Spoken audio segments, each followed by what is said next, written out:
Сәлем достар. Бүгінгі тақырыбымыз қарыздан қалай құтылуға болады деген. Ал енді бастайық. Қарыз деген мен мысалға екі түрлі қарызды айтайын. Екі түрлі. Біреусі мынау өнеркәсіп орындарының арасындағы, екіншісі жеке отбасы арасындағы қарыздар. Сол екі түрлі. Мен сондай бір сауда-саттық орындарында кезінде қызмет еткем, жұмыс істегем. Мысалға, қарыз қайдан пайда болады? Қайдан шығады өзі? Бір сөзбен айтқан кезде есеп шот жоқтығынан деп айтуға болады. Мысалға деймін, бір нан зауыты бар деп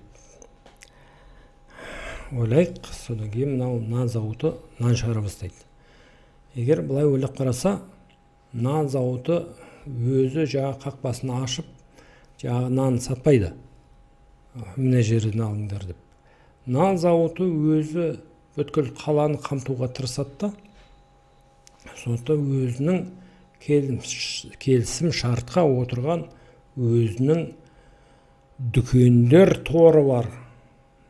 Енді ол қалай болады? Мысалға, мына көшеде 3 дүкен бар нан сататын, мына көшеде 5, ана көшеде 1, сөйтіп кете береді көшелер. Соң мөлтек аудандарда мысалға, анаяқта 20-сы, мына мөлтек ауданда 30-ы, сөйтіп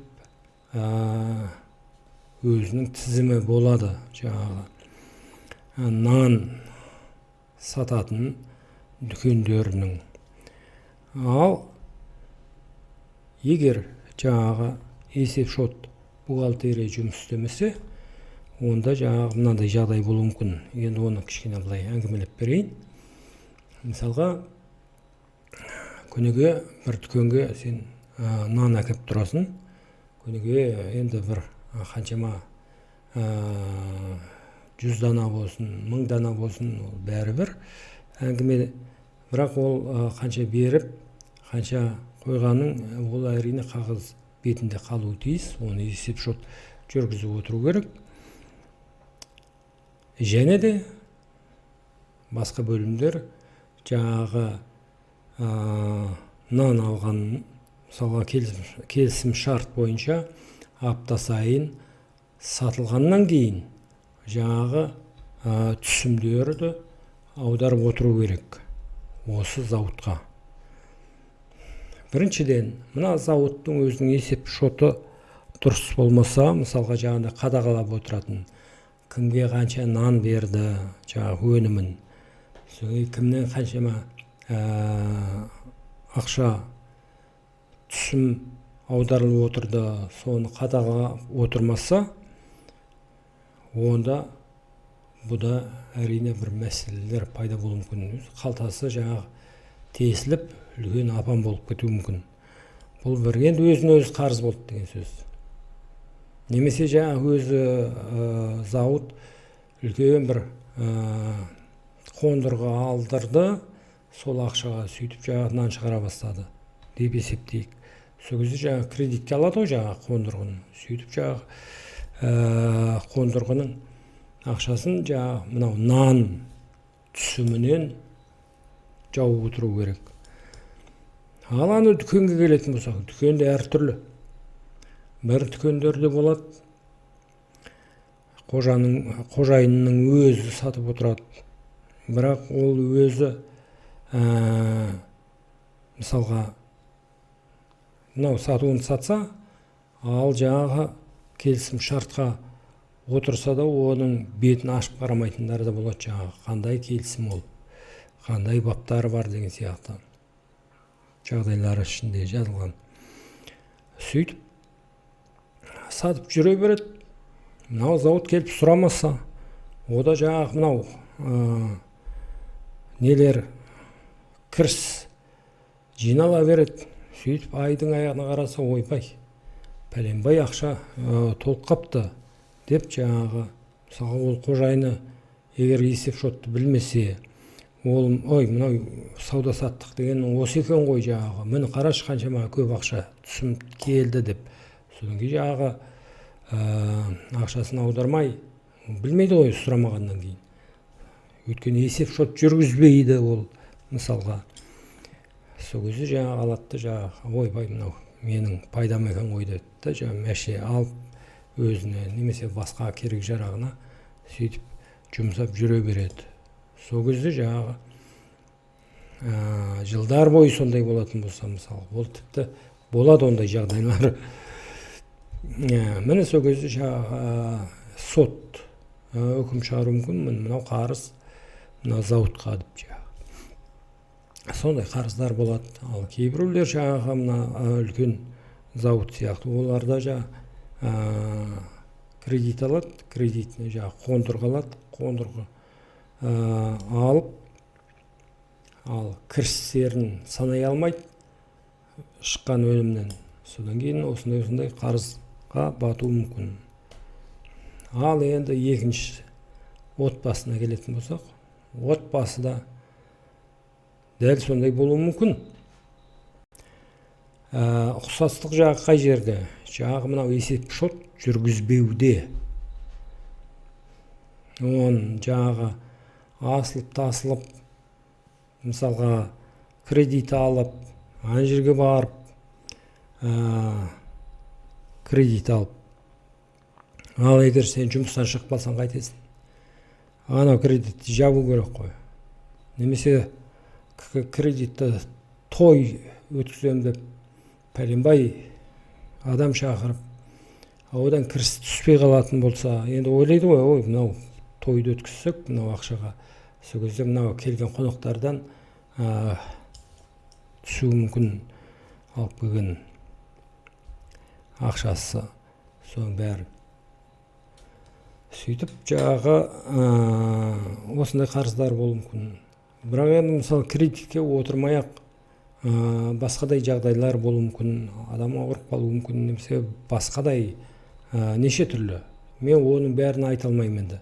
Бірақ бәріне де есеп шот керек. Әрине. Сондықтан есеп шот демекші, енді сол жаңағы мынау не? Сондай бір кесте жасау керек. Кестеде жаңағы қанша уақытта, мысалға бір жыл дейік, бір жылға сен мынау кестенің жоғары жағында кірістерің болады, соның тармақтары, ал астыңғы жағында шығындарың болады. Сол барлығын осындай бір ревизияды өткізіп, енді ревизия деген енді сын көзбен қарап, шын көзбен сын айту керек өзіңе өзің. Мына жерде қарағым-ау, мына жерде бізде кіріс азда болып тұр. Кіріс демекші, кірістің де неше түрі болады. Мысалға жаңағы сен айлығың бар, содан кейін бір орысша айтқан кезде левыйларың бар, оларды да кіргізіп қою керек. Содан кейін жаңағы шли артық кеткен жаңағы мынау шығындарыңнан мынау кіріс жасауға болады. Содан кейін үйіңде не бар, сонда кішкене мынау өнеркәсіп орындары, активтер дейді оны. Сондай мысалға тез сатылатын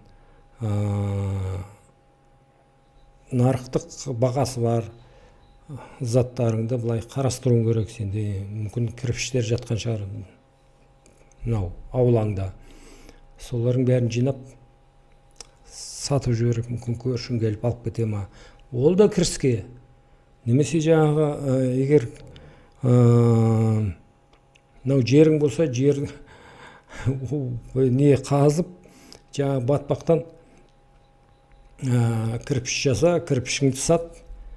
ол жаңағы левый болып кетуі мүмкін, жаңадан шыққан. Сөйтіп жаңағы не кіріс көздерін көбейтесің. Сөйтіп шығынға келетін болсақ, шығындарыңды да қарап шығуың керек. Шығындардың көп түрі болады. Мысалға күніге кәдімгідей енді тамақтану керек қой әркімге. Мен мынау өзім тамақ жасау жағынан былай қалай, енді көбінесе арзан қол тамақ жасау керек та. Мен анау макаронның өзіне отыр деп атқан жоқпын, ондай. Бірақ негізінен күніге ет асып деген сияқты.